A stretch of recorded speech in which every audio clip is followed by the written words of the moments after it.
Bueno, pues muchas gracias, Pilar. Muchas gracias, Paula. Nuestra tercera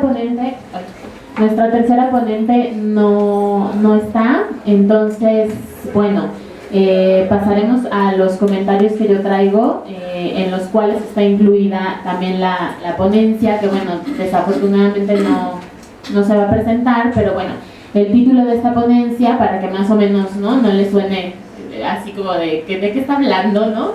Bueno, que por lo menos tengan como el título. Es el aborto, un derecho reproductivo, tema pendiente en la agenda política del Estado de Jalisco. Y bueno, trata un poco el texto sobre una investigación que se está haciendo en Jalisco sobre estudiantes universitarias que han decidido interrumpir su embarazo, ¿no? Entonces, bueno, sí, como nada más en términos generales, pero bueno, nos da igual para reflexionar y discutir entre nosotros los temas que se están presentando acá, ¿no?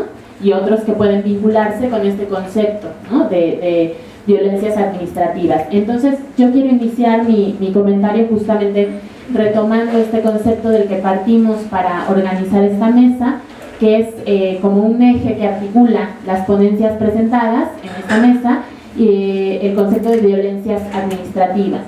Dean Spade es profesor e investigador de la Universidad de Seattle y él propone este término de violencias administrativas en su libro Normal Life, Administrative Violence, Critical Transpolitics and the Limits of Law. En español sería algo así como vida normal, violencia administrativa, políticas críticas trans y los límites de la ley. Y lo propone para el análisis de los derechos y políticas que afectan a personas trans, más allá de la modificación o construcción de las leyes que les contemplan en las diversas legislaciones a nivel mundial. Y un poco también en el sentido de quienes estuvieron en la conferencia magistral ahora con Leticia Sapsay, cuando todo lo que ella planteó, ¿no? Tiene que ver justo con esta tensión, y también cuando nos compartía la definición de Estado de la que ella estaba partiendo, ¿no? Con una mirada más Foucaultiana, de entender el Estado como una red de relaciones, ¿no? Que tiene como dos dimensiones, o podríamos entenderlo así, como con dos dimensiones, lo que está establecido en las legislaciones y lo que se lleva a la práctica, ¿no? Entonces, este concepto va mucho como en el análisis de los puentes que se van tendiendo, o de las tensiones que se van construyendo y viviendo en la vida cotidiana entre estas dos dimensiones, ¿no? Y las dos ponencias que hemos escuchado pues tienen mucho de esto, ¿no? Entonces, bueno, para Dean Spade es necesario fijar la atención en las formas en que las instituciones ordenan y clasifican a las personas, ya que estas clasificaciones producen significados concretos.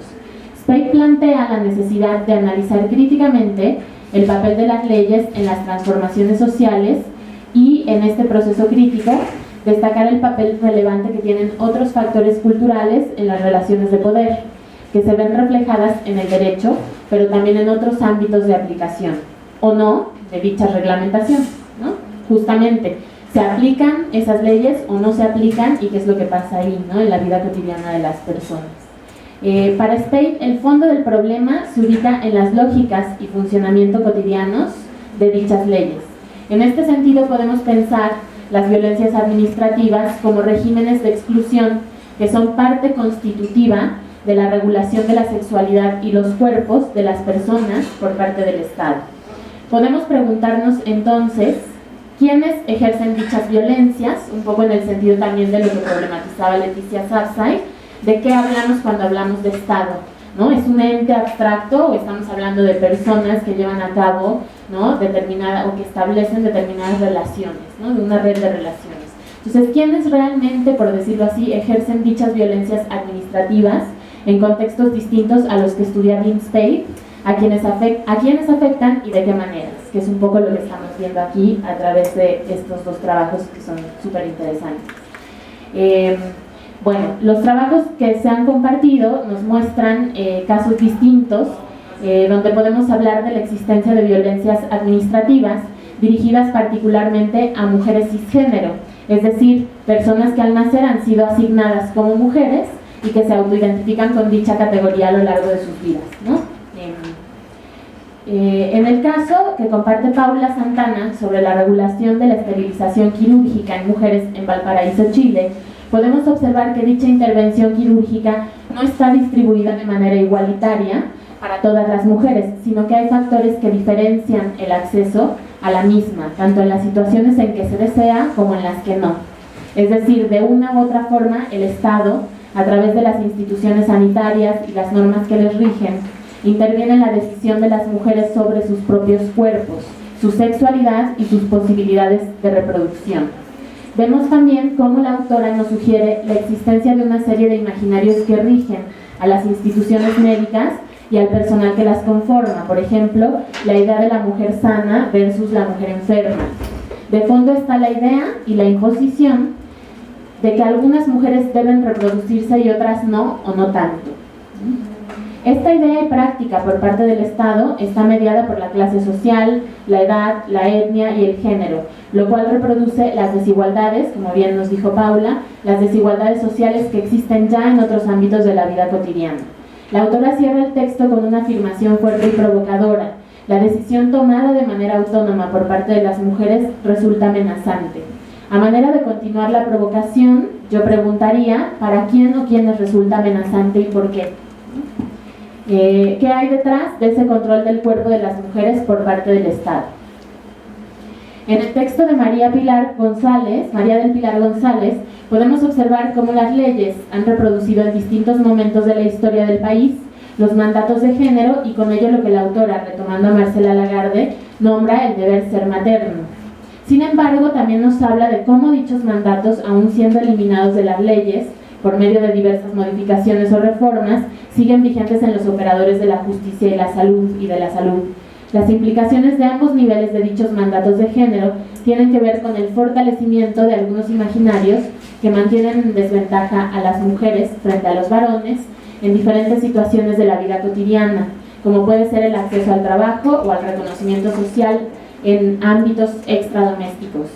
Y quizá una de las consecuencias más avasalladoras de dichos imaginarios es el difícil y desigual acceso de las mujeres a la justicia, que es algo que plantea la autora. La pregunta que yo lanzo para la reflexión tiene que ver con un punto neural de la exposición de Pilar. ¿Cuáles son las posibilidades de desmantelamiento de los imaginarios de la mujer madre, no solo en las leyes, sino en las propias mujeres que asumimos el papel de la indicada por naturaleza para cuidar de las criaturas humanas?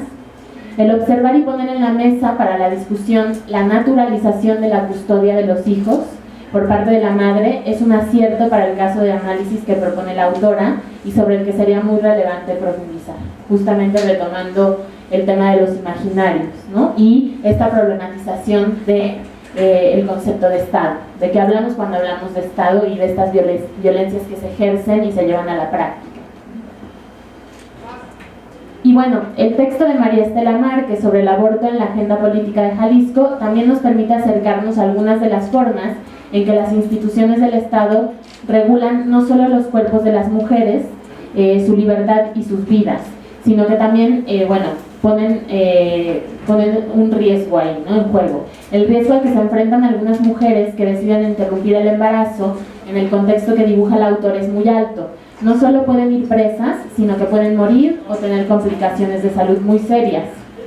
La riqueza del trabajo de Estela son los datos empíricos que muestra, basados en las narraciones obtenidas a través de las entrevistas. Vale la pena profundizar en las diversas experiencias que se recuperan a través de esta investigación e insistir en la figura y rol de dichas mujeres como mujeres disidentes, que es algo que plantea la autora. Mujeres que se niegan a seguir el rol asignado socialmente, el de ser madres, sí, pero también el de ser personas que no deciden sobre sus proyectos de vida, sobre los riesgos que están dispuestas a asumir en esta negativa de ser madres. Y esto también se vincula con lo que hablaba la conferencista Leticia Sapsay sobre la forma en que construimos a los sujetos de estudio quienes hacemos investigación, ¿no?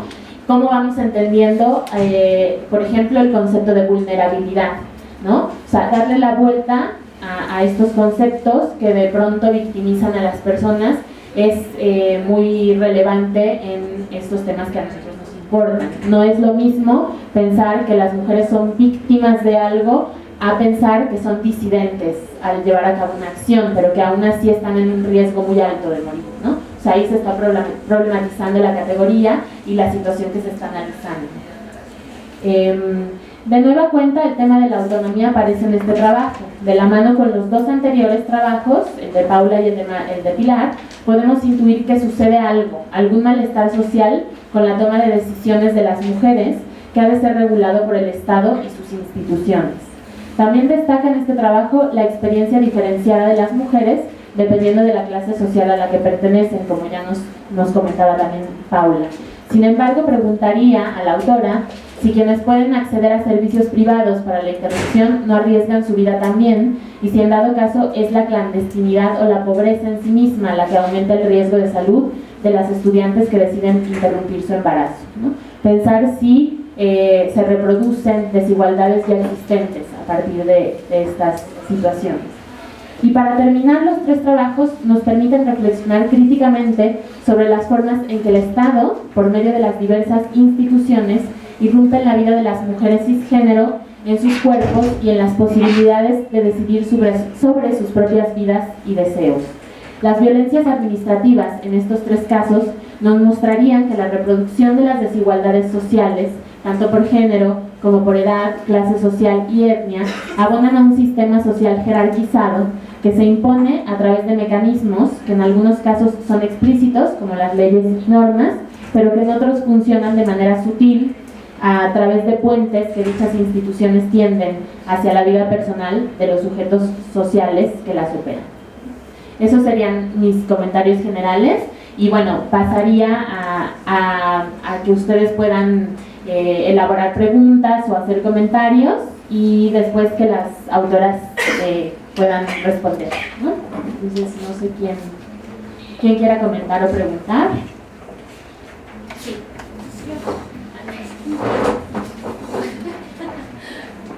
Gracias, muchas gracias. Muy interesante son ambas exposiciones. Le preguntaría a la doctora, en el caso de la maestra, en el caso de la esterilización o la operación para ya no tener hijos, no sé si se haya investigado a aquellas mujeres que no tienen hijos y que quieren acceder a este tipo de método anticonceptivo y cuáles serían las razones médicamente hablando o que se haya podido dialogar con los médicos que se la niegan, porque a fin de cuentas hoy en día no se permite ese método de anticoncepción para las mujeres que no tenemos hijos y que en realidad estamos plenamente convencidas de que no queremos nunca tener un hijo. Entonces, en relación obviamente íntimamente con lo que maneja la maestra de Pilar, porque se nos obliga legalmente, ni puedes no dejar, no reproducirte, ni puedes al momento de tener un embarazo que no quieres poder interrumpirlo, ni tampoco al momento de nacer puedes decir, oh, yo no quiero ser madre, yo no quiero asumir ese papel. Entonces se nos está obligando a conceptualizarnos de una manera que no nos queremos conceptualizar, y entonces nos están coartando nuestra libertad. Esa es la pregunta. ¿Alguien quiere? Sí, hay varios.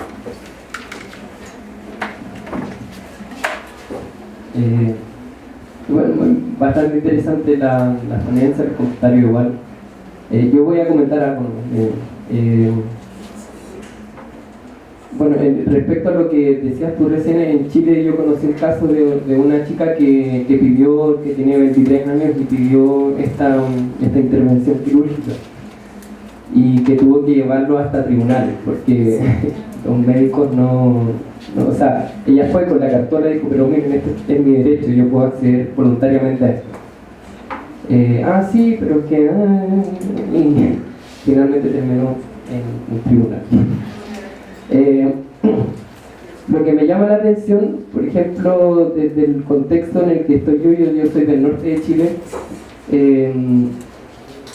y el comentario que hace la autora me llama bastante la atención sobre ser autónoma, ¿no? La mujer, en el fondo, lo que se coarta es ser autónoma en la decisión, porque cuando una mujer quiere tener muchos hijos, pero corresponde a una categoría de vulnerabilidad, por ejemplo, en el norte nosotros tenemos mucha migración sobre todo mujeres de Colombia, mujeres negras colombianas. Y a esas mujeres se les exige intervenirse quirúrgicamente porque que vienen a parir acá, ¿no? Entonces se vienen a llenar de hijos, vienen a llenar de negros la ciudad. Entonces hay una violencia administrativa bastante fuerte.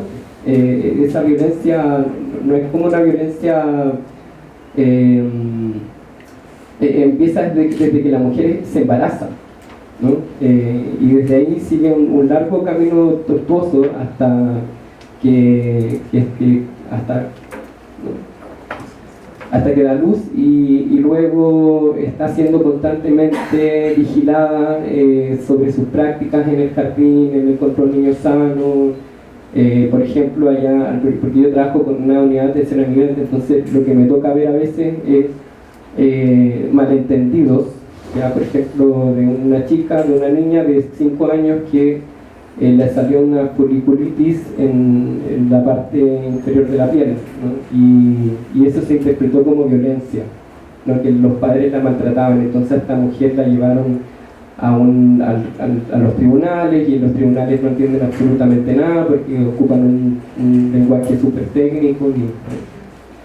Entonces ahí a mí me llama la atención cómo este conservadurismo, ¿no? Que está muy presente al menos en Chile en los discursos médicos y también en los legales, coartan esta autonomía, pero también por otra parte está el otro velo que bueno, el Estado dice que tenemos que incorporar una perspectiva de género, pero aún así no se incorporan en la formación de médicos, de enfermeras, de enfermeros, digamos, y eso me parece que al menos a nivel latinoamericano o americano estamos siendo objetos del mismo colonialismo, ¿no? Y eso es bastante preocupante. Bueno, eso, felicitar también a las chicas, que son temas bastante interesantes y que no se están tomando mucho en cuenta, sobre todo la perspectiva, al menos en Chile, sobre incorporar antropología más feminista en los estudios médicos, bastante valorables. Si quieren alzar las manos para que no nos pase nada. Gracias. Bueno, yo también agradecer a las dos porque creo que son ejemplos en sus investigaciones que pueden llenar como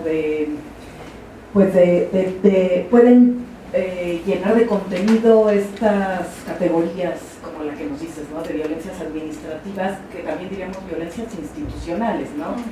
Y bueno, ahí me iría un poco a la Convención Belén do Pará cuando habla de violencia institucional contra las mujeres, ¿no? Entonces, obviamente violencias institucionales en el campo de la salud sexual y reproductiva, en el campo de los derechos sexuales y reproductivos. Entonces, bueno, mi pregunta sería más hacia Pilar, ¿no? Por un lado, hablas de justicia de género, cómo llenar de contenido esa categoría compleja que no es justicia dentro del derecho, sino más allá del derecho, justicia haciendo como un análisis histórico genealógico de ese deber ser materno, ¿no? Como lo llamas de la mano de la Lagarde. Pero entonces es complejo, ahora sí que un poco entendiendo lo que nos vino a compartir Leticia Sapsay, ¿no? Cómo intervenir en lo político jurídico, que obviamente tiene que ser a través de la ley, ¿no? O sea, la ley mandata políticas públicas y la ley tiene recursos y presupuestos etiquetados para que el personal de salud entienda los mandatos de género, el deber ser de la maternidad, ¿no? Entonces, ¿cómo, por un lado, pues criticamos la ley, ¿no? Criticamos esa esencia familista, esencialista de la ley, sobre todo en materias, como dice Pilar, penal y civil familiar, pero por otro lado es la ley la que nos da muchas llaves de salida a esas violencias administrativas, ¿no? La legislación internacional y el obligar a los estados a que armonicen su legislación a lo que firman los estados, que tiene que ver con un montón de derechos no contenidos en el derecho local, ¿no? Entonces, en la medida en que armonizamos convenciones internacionales, podemos tener una herramienta para ir avanzando en lo jurídico. Entonces, bueno, mi pregunta es, sé que es muy complejo, ¿no? Porque son las dos caras del derecho. Por un lado es androcentrado, fonofalogocentrado, como diría Derrida, y por otro lado nos da la llave de salida para llevar bienestar a las personas en lo cotidiano, como decías, ¿no? Entonces, pues esta aporía por un lado y por el otro, sí, cómo el derecho puede salir de esa lógica binaria que sigue viendo pues los absolutos, ¿no? Sobre todo en materia familiar, y abrirlo a una lógica polivalente, multívoca, pero ahí mi pregunta sería, si no la respuesta son los litigios, y obligar a que los tribunales, sobre todo los tribunales jerárquicamente más importantes, pues se pronuncien, y como los criterios que tú nos compartiste, ¿no? De este tribunal que juzga desde una supuesta perspectiva de género y que se ganan premios, pero pues eso queda muy aislado, ¿no? Y gracias, felicidades a las dos y a tu forma de mirar también, me parece muy interesante, ¿no? A mirar las tres ponencias. Gracias. Por allá había dos manos y si quieren pasamos a las respuestas para... Hola, muchas gracias por las ponencias, también por los comentarios, muy interesantes. También dos preguntas muy precisas para la maestra Pilar. En el tema, desde el marco jurídico, no sé si has visto o tratado desde la violación dentro del matrimonio,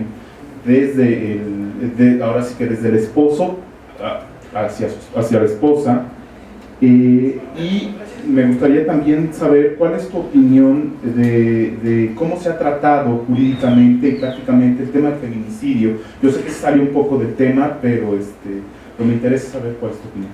Gracias.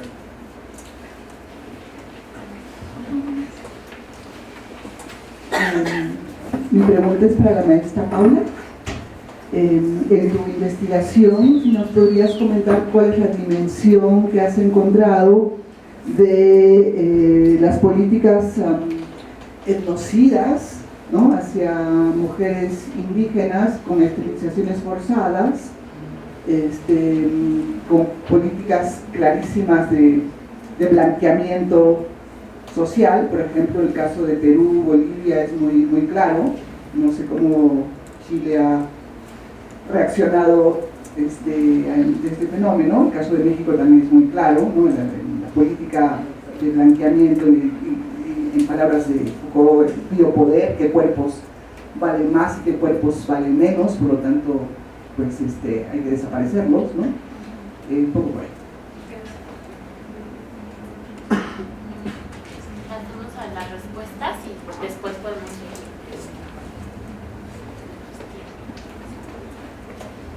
Bueno, gracias por sus comentarios y preguntas. Bueno, justamente Chile representa de alguna manera una situación excepcional o distinta a lo que sucede en otros países de Latinoamérica en relación a la esterilización, porque en Chile se han dado situaciones de esterilización más que forzada, no consentida o no informada, ¿no es cierto?, pero en grupos muy específicos, como por ejemplo en mujeres que viven con VIH. No encontré información sobre que se hubiera hecho, por ejemplo, sobre población indígena. Antiguamente yo pienso que sí, pero no hay reportes sobre eso. Y por lo tanto, pienso que mostrar la otra cara de la moneda de la esterilización cuando es voluntaria, pero que aún así se niega, es otra manera de cómo el Estado actúa controlando el cuerpo de las mujeres e interviniendo sobre la decisión autónoma que puedan tomar. Entonces, ese contrapunto me parece súper interesante para mostrar que justamente que cuando no se cumple con la maternidad o con el rol materno, o cuando las políticas, y lo quise poner en ese contexto, un contexto más geopolítico y poblacional, o sea, más macropolítico, porque en definitiva el decidir tener hijos o no tener, cuántos hijos tener, es una cuestión que va a impactar a nivel de, digamos, mínimo de la comunidad donde vivimos. Entonces, por eso la intervención es tan fuerte y tan feroz, o sea, no solamente en el ámbito de la esterilización, sino que en el aborto y en todo ámbito donde es la decisión nuestra respecto a la capacidad reproductiva lo que se está viendo.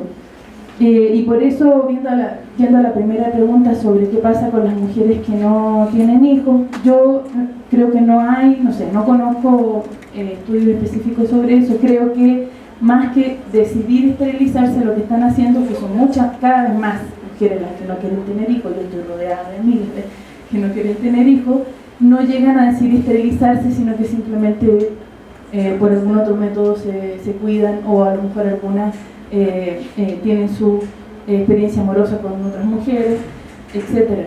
Entonces, y claro, de acuerdo con que la única respuesta posible que espero del Estado chileno ante una solicitud de una mujer joven que no ha tenido hijos es la negativa y que haya tenido que recurrir a tribunales. Conozco otra chica de acá también, mexicana, que quiso hacerlo y que tampoco lo pudo hacer aquí por ser joven y no tener hijos, porque aquí, bueno, y tuvo que hacerlo en Colombia, ¿no? Porque aquí, ¿qué es lo que pasa en México? Que se promueve la esterilización, ¿no? O sea, de hecho yo escuché la otra vez un discurso de una niña líder, no sé, del Parlamento Juvenil, algo así, no sé muy bien cuál es la figura, pero que tiene bastante cobertura en los medios de comunicación y es reconocida, una niña, ni siquiera adolescente. Ella decía que ella proponía que a los 2 hijos las mujeres se esterilizaran, o algo así. O sea, ponía un límite de hijos. Esa es solo su propuesta sobre prevención, ¿no?, en el ámbito de la sexualidad y la reproducción. Entonces, aquí lo que sucede es otra cosa, pero en el fondo lo que a mí me interesa apuntar es que lo que no se va a permitir y lo que se está cuestionando es la autonomía. O sea, por anga o por manga, como decimos en Chile, no se acepta ni se va a tolerar que las mujeres tomemos en nuestras manos esa decisión. Y por eso digo que es amenazante, ¿no? Ahora, las mujeres en general no lo ven así, por supuesto, ¿no? O sea, sí, la mujer organizada y la feminista lo podemos ver así. Pero bueno, ese es un gran poder que se tiene, del cual quizás no somos conscientes. Y justamente por eso también yo traía a colación algunos estudios etnográficos que hablan de cómo se evalúa la racionalidad reproductiva, en el sentido de que se generan estigmas para las mujeres dependiendo de la política poblacional, o sea, y dentro de cada país la política va a ser diferente para cada grupo poblacional, que puede ser no solamente las más pobres, o las negras, o las migrantes, sino que también las discapacitadas, las que están presas, las que están en el sistema carcelario, o sea, las que no es conveniente que se reproduzcan. Ahora, eso es ahora, porque en otros momentos geopolíticos históricos ha sido importante que esos sectores justamente más empobrecidos se reproduzcan para tener más mano de obra. O sea, tiene ese trasfondo que no hay que dejar de lado, ¿no? Y bueno, creo que pasé por las tres preguntas. ¿Sí? Gracias. Bien, me parece muy interesante la polémica que salta, ¿no? Acerca de la luz taurina. A mí me gustaría... Ay, perdón, sí se escucha, sí me escucho. Comenzar con esto. Yo, para realizar este trabajo, me puse a revisar unas recomendaciones viejas, ¿no?, antiguas que me habían hecho. Revisar la ética del placer, ¿no?, el trabajo de Graciela Hierro, justamente desde ya antecedentes, ¿no?, que me hacen repensar el tema de la sexualidad y la reproducción, y que Graciela creo que lo ponía muy bien, y ella defendía esto, ¿no?, la posibilidad de la autonomía, ¿no?, del conocimiento propio, de seleccionar proyectos propios, pero también reconocer que este placer como proyecto de vida, ¿no?, pero también la procreación como proyecto de vida, que también debería ser defendido y entendido. Entonces me gusta pensar que incluso Sapsay lo decía hace rato, ¿no?, que el reconocimiento no es todo, o sea, que sí hay otros campos, otras estrategias, ¿no?, otros campos en la micropolítica, ¿no?, que mencionabas hace rato. Entonces, bueno, me parece que el trabajo de Graciela Hierro, La ética del placer, nos podría dar una pista, ¿no?, sobre por dónde podremos ir sin que sea necesariamente lo jurídico. Y eso es el autoconocimiento, ¿no? El autoconocimiento que bueno, no viene como una llamarada, como un alumbramiento, ¿no?, sino más bien que se puede trabajar, que podemos trabajar acompañándonos a mujeres, ¿no?, la palabra sororidad, el acompañamiento que hacemos con nuestras hijas, sobrinas, ¿no?, con nuestras compañeras, con nuestras amigas, y en donde no está involucrado el derecho, no está involucrado en absolutos, pero que sí es importante, ¿no? Sí es importante esta parte jurídica. La pregunta que lanzabas, Paulina, por aquí la anoté, ¿no? ¿Cuáles son las posibilidades de desmantelamiento de la procreación, ¿no? No solo desde las leyes, sino también desde otros espacios? Bueno, yo me iría ahí, ¿no?, desde la reflexión y el trabajo, en el acompañamiento propio, ¿no?, de las amistades, de la familia. En eso me iría yo. En las políticas educativas, por supuesto, a las que nos dedicamos a la docencia, también desde ahí, ¿no?, fomentar la participación activa de las alumnas, de los alumnos, que no vean ciertos destinos, porque esta también doble moral sexual de la que nos hablaba Hierro no solamente es aplicada para las mujeres, ¿no? Estamos en este binomio, ¿no? También los hombres tienen esta doble moral muy marcada. Entonces creo que a mí me parece bastante valioso el trabajo de Hierro. También hace rato Sapsais rescataba el Adrienne Rich, ¿no? Y bueno, también me parece muy valioso la aportación que podría hacer desde ahí. Es decir, que y Adrienne lo manifestaba muy abiertamente. Ella no estaba en contra, ¿no?, o no estaba proponiendo eliminar la maternidad, de alzarnos, ¿no?, en contra de la procreación, sino más bien de reconocer que las mujeres también pueden tomar la propia voz y decidir sobre sus propios proyectos. Eso también es una idea bastante interesante y que hay que retomar. Bien. Voy por Luis. Sí, voy por los tribunales. Yo creo que sí, que el trabajo del Poder Judicial, yo creo que no solo del Judicial Federal, también de todos, en realidad de todos los tribunales, pero el Poder Judicial de la Federación se marca como prototipo, ¿no?, como lo que esperamos que diga la Suprema Corte de Justicia. No es lo mismo que lo diga la Suprema Corte a que lo diga un tribunal, ¿no?, de primera instancia, de foro común, no es lo mismo, no tiene el mismo efecto, ¿sí? Entonces creo que el trabajo de los tribunales del Poder Judicial de la Federación, sea cortes, sean colegiados, si sean juzgados de distrito en materia de amparo, puede ser muy valioso para modificar estereotipos y erradicarlos. Ahora, la semana pasada escuchaba a un magistrado que podríamos calificar ya de progresista, ¿no? La semana pasada la Suprema Corte organizó un congreso constitucional, ¿sí? Entonces, escuchar de viva voz de los magistrados esta mirada ya progresista, y este magistrado se llama Jean-Claude Trompetit, es reconocido en el sector, digamos, del ala progresista del Poder Judicial de la Federación. Y lo que decía, y lanzaba la pregunta, ¿los jueces debemos ser revolucionarios? Y decía, sí, es que no hay de otra. Y además también ya no solo es reducirse a la mirada que proporciona el derecho, sino la mirada que proporcionan otros saberes, ¿no? La antropología, decías la antropología feminista. Claro, y este personaje, este magistrado decía eso, el derecho se tiene que abrir, no es posible que permanezca en un estado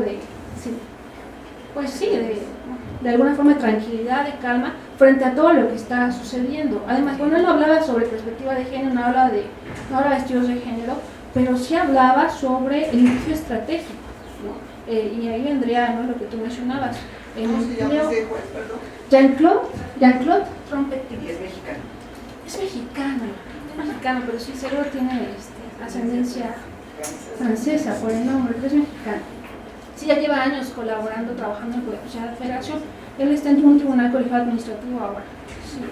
Pero, bien, o sea, él hablaba sobre el litigio estratégico, y también mencionando, lo relaciono con lo que decía Sapsay hace rato, que en este ejercicio de democracia, las democracias que podemos considerar como débiles favorecen que la población acuda a resolver problemas, ¿no? Y los problemas de género, la justicia de género no está exenta de que se acuda a los tribunales para buscar respuestas y para buscar una protección. Entonces sí creo, aunque él no hablaba precisamente de esta justicia de género, de los problemas de género, bueno, que sí enmarca, y el litigio estratégico es una de las herramientas que junto con el derecho internacional de los derechos humanos pueden servir para forzar, ¿no? Para utilizar este derecho en esta doble cara, en esta doble faceta. Yo les mencionaba la cita de Alicia Ruiz, ¿no? Que ella dice, bueno, es que es una paradoja, ¿sí? Así como el derecho contribuye a fortalecer relaciones de poder, por el otro lado también puede servir para su transformación. Entonces, bueno, al final creo que no es, sí, igual sí me malentiendo, pero no, el derecho no es la única opción, pero es un aliado muy valioso y creo que no podemos descartarlo, al menos no tener la ligera. ¿Qué más? Sobre el delito de violación. Yo creo que tú sabes o has escuchado que este fue un tema incluso de las primeras discusiones que llegaron al Poder Judicial de la Federación, la violación entre cónyuges. Se me hace que sí sabías más o menos, ¿verdad? No tiene mucho que, bueno, en 2002, si no me recuerdo, no recuerdo bien el año exactamente, pero antes de este año, lo que sucedía es que la violación entre cónyuges se consideraba, para las que no saben, el ejercicio individual de un derecho. Así se le llamaba, o sea, como el débito conyugal o el débito carnal era una obligación entre cónyuges, entonces cuando aparentemente existía el delito de violación, pero era entre cónyuges, no era violación, sino que un juzgador o una juzgadora decía, no, eso es el ejercicio indebido de un derecho.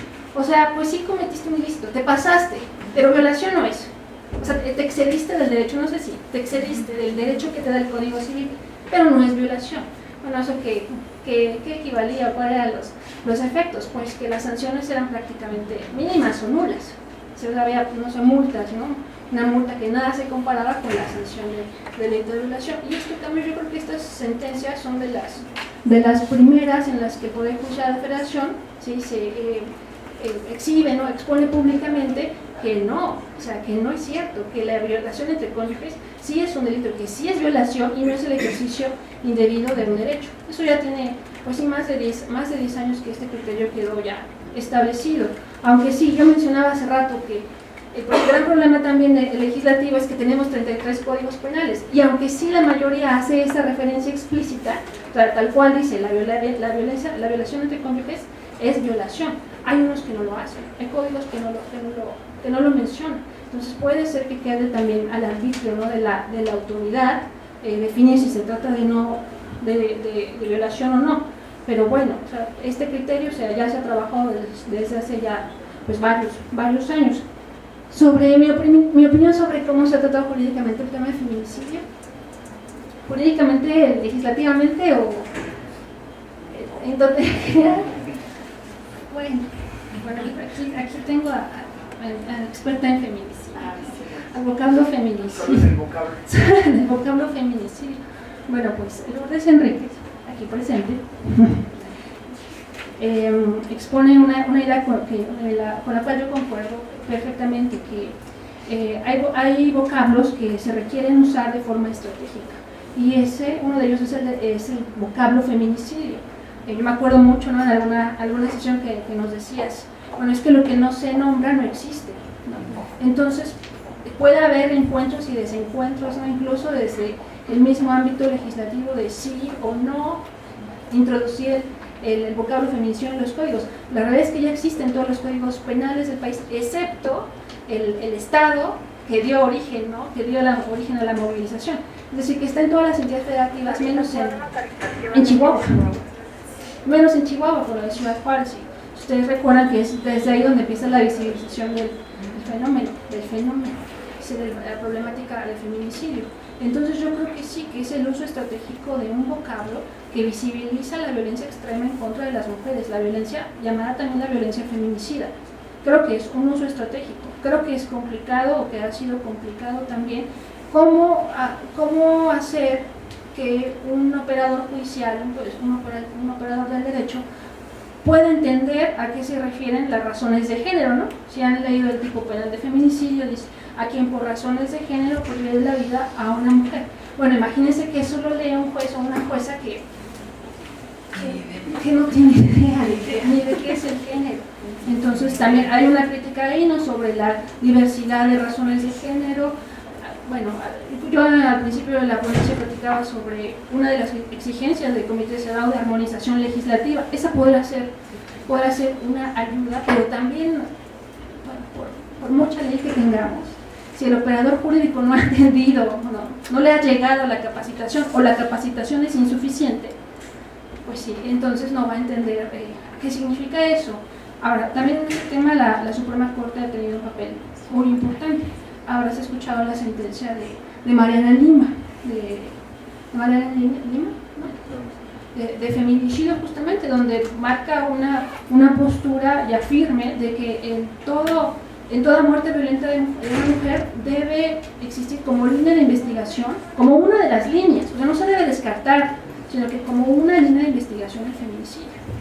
Entonces también esta sentencia que se dictó, si no me recuerdo, el año pasado, pues hace referencia al uso de la perspectiva de género en la investigación, en las diligencias ministeriales. Eso también es muy interesante, ¿no? El uso de otros saberes, de otras disciplinas, ¿no? Para la investigación de un delito. ¿Sí?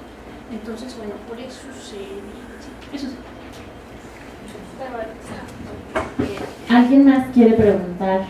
¿Tiene algún comentario? ¿Alguna inquietud?